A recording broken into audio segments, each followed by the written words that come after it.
Casper, why did Netflix crash? Because of the bad or not first quarterly figures. I was going to ask you, you've been watching Netflix all day here at the office, but Yes. you've been watching at Netflix, no? Not Netflix. I combine it. You're not And that's- watching your favorite show. And that's why we close. Yeah, and then now it's the quarterly season Yes. outcome figures that started It's last gonna week. get really busy next week. Yeah, and but we decided to discuss one topic, Yeah. and that's Netflix. And Netflix crashes indeed yesterday, and with that result, Netflix is the worst performing stock of the S&P 500 so far this year. Yeah, absolutely. That's quite something for such a big company, no?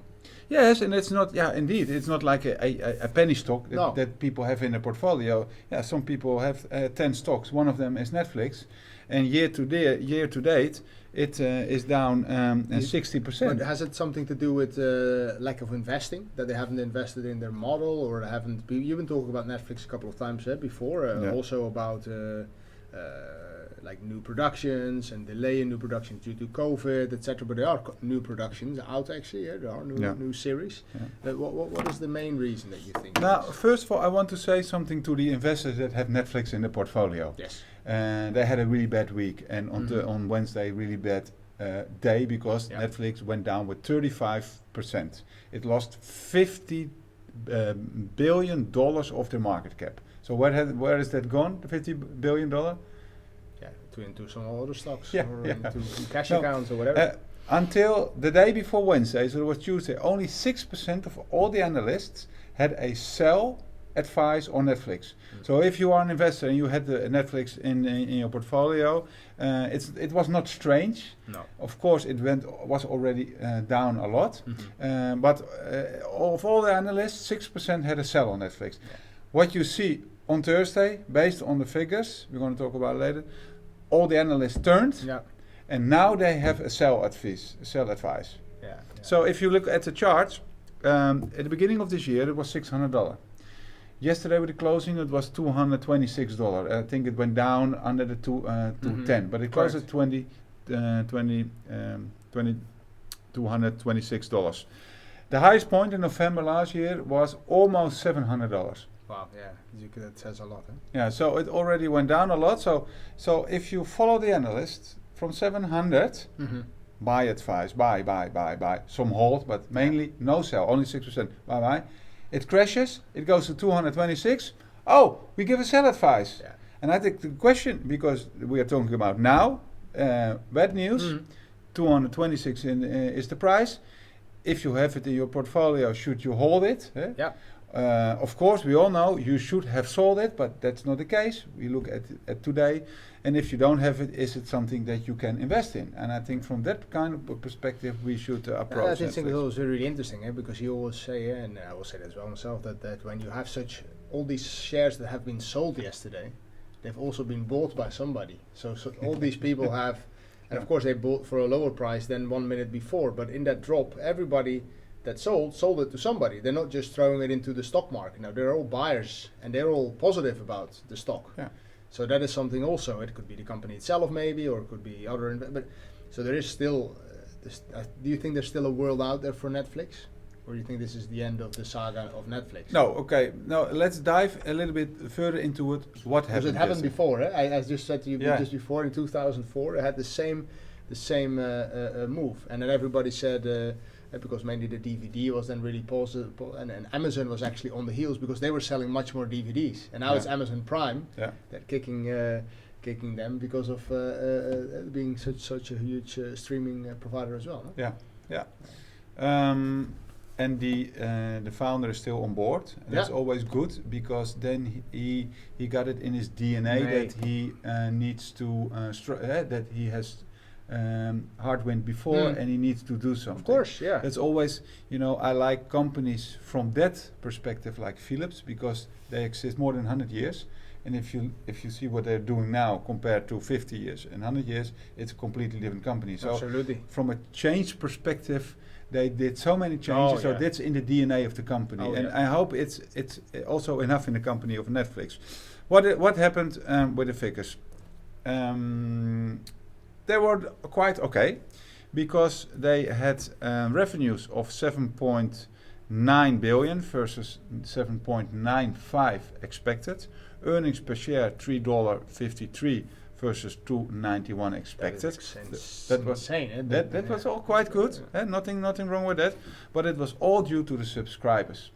They were expecting 2.5 million new subscribers in last quarter, but they reported 200,000 less. And that's why the share dropped. Because from climbing, suddenly inclining, investors get really nervous and they think, it's going to be, where does it end? Where does it stop, Yeah. And also the co-CEO, Reed Hastings, he said he understood the market. So he said, okay, it's fair to say 35% down. No, I agree with that. Based on how so that's one side it's transparent and maybe a little bit objective. But the other side is okay. You're also a little bit scared. So he didn't say okay. No, it's not. We have good. Yeah, no, not going to have good plans. So that was not the case. So it is a positive and a negative side.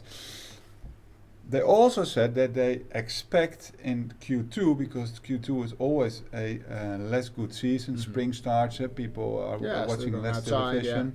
They expect a loss of 2 million subscribers. And additional. So that's why I think that was the hammer. Yeah, those combined, and that was why investors said, okay, I take my money out. So okay, now. He also said, so the co-CEO said, there are mainly two problems. People love our service, but they don't pay us enough. And that's also funny. You know what I saw? That in 2004, that people were paying $22. And now the average price for a Netflix subscription is 16. Yeah. That's quite strange, no? Yeah. To say with the inflation we're having at the moment, etc., that you're actually paying less now than 15 years ago. Yeah. Yeah. But it's mainly due to they have 220 million subscribers. Yeah, you know exactly what comes in. Yeah, but they have estimated that 100 million people are watching Netflix without paying. Yeah. Because that's also what he said in 2000. That was the founder in 2016. He said, "No, I know that you can easily share your password outside your family, but it's okay because at that time Netflix was going well." He will definitely, I think, come up maybe with some sort of two-step verification now. Yeah. So I found something about that. So that's the first thing. So that's where their sentence is coming from, that they don't get paid enough, because 50%. Above the 220 million is not paying for the service. No.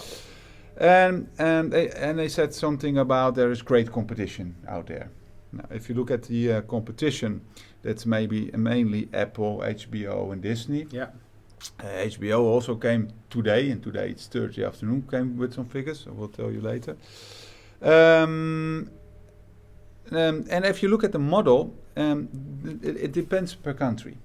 They have on average 3 different kind of models. If I can talk in euros, the basic model is 8, then the standard model is 13, and then the premium is. You're talking here about HBO? No, about Netflix. Oh, Netflix. No, about $18. And the thing is that if you look at the different kind of subscription models, is that the difference? Yeah, you're looking at my as usual at my paper. Sorry, that's. What you see? So the price is one, and what do you get for that price? Okay, you can share more, but it's mainly the quality. So the quality, the video quality, and the resolution.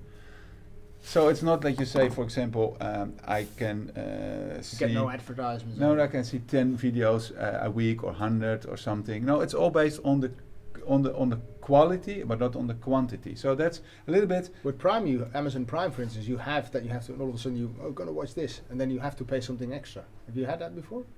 Never. It is. With Amazon Prime, some movies you have. Oh, with Amazon, sorry, sorry, That's obviously interesting because that's additional revenue above the Prime membership. Yeah. So if you look at from a subscription model, they can tweak it. They can do something with it. If you look at, I made a small estimation. If you look at the 200,000 clients that they miss, they pay on average. I took the model in the middle is €13 a month. Is 156 euros a year times 200 is they miss 31 million. It's nothing. if you see what they missed from the upward potential, so the 2.5 million, so the 156 times 2.5 million is 390 million. So together it's 420 million what they missed on a yearly basis. And then if you look at how many outstanding shares there are, 440 million. So if you that's revenues, but in this case almost revenues is profit, almost, because of course you have to onboard a client, but you make an amount of videos that is mainly the cost. So almost so that's $1, around $1 a year revenue / profit per share. That's 25 cents on a quarterly basis. So if you the punishment yesterday is then really, really heavy, isn't it? Yeah, if you compare taking in consideration the 2 million. Yeah, but if you see that the earnings per share, they were 353 versus 291 expected. They're even better. Yeah, so if you, okay. But that's all due to the 2 million that they probably will also lose on in Q2. Okay, then the solutions. But I think there are a couple of solutions. One of them is if you look at the 100 million unpaid people or households that use Netflix but don't pay for it. If you get 10 million out of that, if you let them pay the average subscription fee of $13 a month. I made a small estimation that is $1.5 billion extra revenues per year. I think that you can do that. If it's true that they say if you're 100 million. It's really interesting. I think they should be able to do that. Then back to HBO, they reported, and that's on the contrary. So I think there are some positive chances for Netflix. But on the other side, HBO came today with their figures, and they reported over Q1 3 million new subscribers. So in the boardroom, they had already a really bad day yesterday, and today, oh my God, they were looking at HBO. They're also just people, entrepreneurs that trying to make some money here, And they have now 76.8 million subscribers. So percentage-wise, it's quite a jump. They quite go up. So they can't say it's the market. No. And no. It's their product. Yeah. So the product, their model, and then the question is that what kind of, and I can find it, and maybe they also don't know it. Where are the new subscribers coming from? Do they expect the 2 million? They stop watching Netflix due to the spring and they don't want to watch television anymore, or they all go to HBO and Disney. So that's, how big is the cake? Yeah. And who's taking which part? You also said there was 1 million from Russia or something. Yeah. That was another thing. There was that, but I only heard it somewhere. Is that because they stopped the service in Russia, they lost 1 million subscribers. Now then you have that is a lot. Yeah, but then you have had a growth of 800,000. Yeah, exactly. So that's less. But okay, and then I think if you look from a quality, from a video perspective, I think they should. So I think in Q2 new series are coming up, like for example Ozark, the 4th year. But it's all to keep your clients, and to attract new clients, you should have some really fireworks in your program. I don't know, James Bond or some. Yeah, but also some really like mind-blowing documentaries that people say, okay, I want to see this. I'm going to subscribe. Also exclusive things, because now, for instance, about there's I don't know why it came out now, but the 11M, the big attack in Madrid. There's one in Netflix, and there's sort of like the same on Amazon. And the Amazon one is actually better than the Netflix one. So but those sort of things that everybody want to know something about, that you can attract people with, I think. Yeah, so I think they should focus on more on to attract more new things where they can advertise with it. And then if you look at the advertisement model, they are thinking, and they should introduce an advertisement model like Spotify. And it has been proven that companies, and I think it's the same with Spotify, they earn more on the free subscriptions, where they get the income from the advertisements. They earn more than on the paid subscriptions. Yeah. And that's quite such an exercise. Quite interesting thing. You might also just think about, because how are you going to win it from Amazon is much bigger, no? Yeah. Yeah, they have much more cash. But they can also be easily pushed out of the market because they have more budget, I think, to. Yeah, but you don't need more cash for a different model. You only need cash for the solution too, for new series. Yeah, but to make the choice, Amazon has in that sense a smarter model, in the sense that they also make money out of the e-commerce, of course. They make money from the iCloud mainly. Only and then the cloud, and then but also Yeah. the package delivery, and then this and that. It's much more diversified. Netflix only makes money. Yeah, from but the it's streaming. but also then you have with one service you have more focus. And you Yeah, can, okay, of course. But you see now that they're missing out a little bit. And we both experience it as users, I think. Yeah, but if you compare to HBO, they only also don't own Yeah, I don't almost know only that do so it. well. But they do it better. Yeah. So if you look at the market says, okay, there are some things that can be done, but they expect that it won't have any impact before 2024. Yeah, so it's So the another 1.5 2 years year. time, yeah. I don't agree with it. Because in Latin America, they are already experimenting with a new subscription fee. Yeah. And that's that to say, if you want to give, for example, within my household, I pay $18 or $50, and I want to add you to my household, I pay for you $3 for a sub account. And if it works, they can roll it out, of course, Yeah, within that's 1 month in the yeah, other yeah, license. yeah, So yeah. I don't expect it. So if I think they know the problem and they will act on it, and I think and the existing users will not be affected by it. no. Unless, because I also know people that say, okay, we split it in half. No, yeah, so I but give you 10 euros a month. but so that's what I wanted to say. They have another hard wind because they increased the prices a lot in the last years. Maybe 40-50% in the last years, going up to the highest price per month for $18. That's also what they say. Okay, I think they reached the maximum at this moment, you can ask. So I want to advise Netflix something.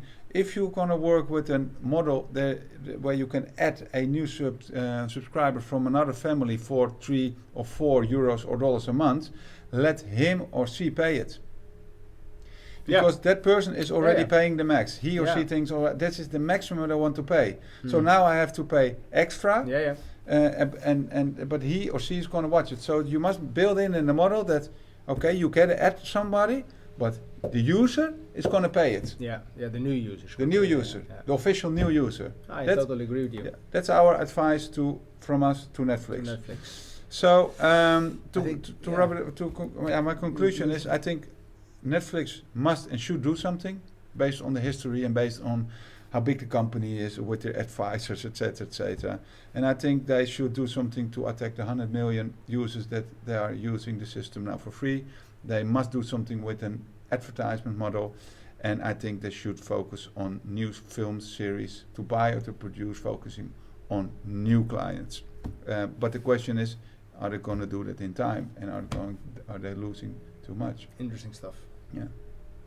Thanks for watching. Now I have one advice, and it is from us to you as a watcher: go to Netflix. Yeah. We don't have any Netflix share, so there's nothing to do. And go to the series Dirty Lines. Yeah. I started watching it last night actually, and it's good fun, especially because we were from the Holland, of course. But and it's about the 90s, 80s, 90s. Yeah, also a model that doesn't exist anymore. No, No. it's a really great series, and I think you should watch it. So if you don't have a Netflix subscription, It's entertaining. Thank you. buy one. Thank you for watching. Give us a thumb. See you next week.